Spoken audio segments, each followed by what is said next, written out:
Hey there, it's Jana Colasso, your friendly hypnotherapist. Today is about the letter J, and J is for jealousy.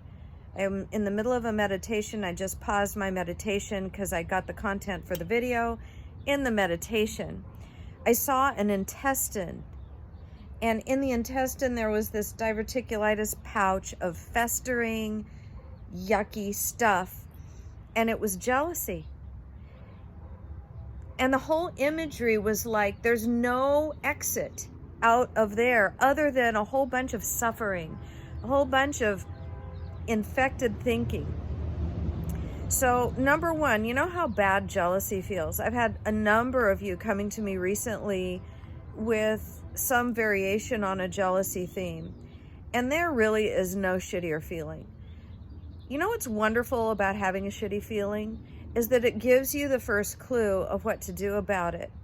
When you have a shitty feeling, you are in the midst of a pain body attack. So we know right away that nothing should be said or done.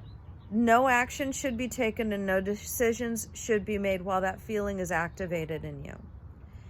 The first thing to do is to start to tune into yourself and get very present. This is not the easiest thing in the world for most of us, because what we really want to do is solve the problem, and the mind will say, no, we need to hire a private detective. We need to go through this phone. We need to figure out if there's really something going on. What does that sound like? Doesn't that sound to you guys like a heroin addict looking for a heroin fix? It's exactly what it is. It's like an alcoholic needing a drink. I need that reassurance right now. I need that information right now. As soon as I get it, I'll feel better. It's not my problem. It's his problem. It's their problem. It's her problem. That's what the mind tells you. But all you have to know, because you're the wise part of this whole thing, you're the awareness. Notice how shitty you feel. If you feel shitty, it's about you.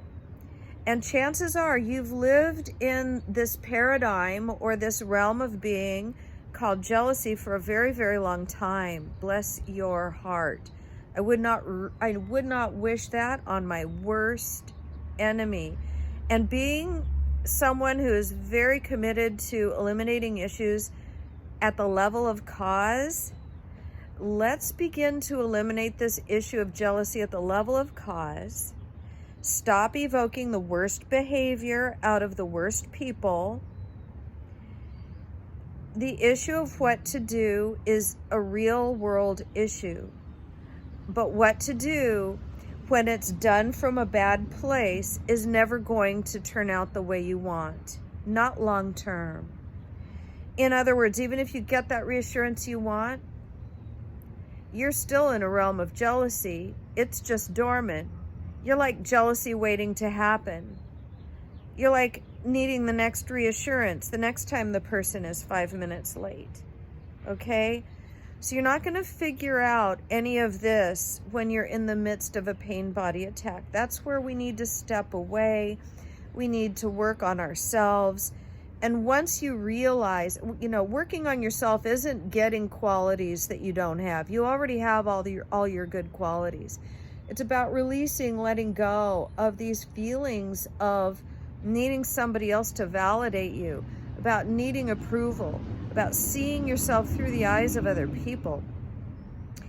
And once you do that, once you're standing in your own I'm good enough, not from an egotistical place, but from a real place, you're not going to act all needy and desperate because you're whole and complete as you are. And if somebody is not worthy of you, they'll separate from you like oil and water. But they'll separate from you and you'll bless them and wish them well. It won't be about you any longer. So I hope this helps. We want to get out of the room, get out of the realm called jealousy. Stop trying to fix it with a fix of reassurance. Instead, you want to start to just tend to your own self. Okay, hope this helps.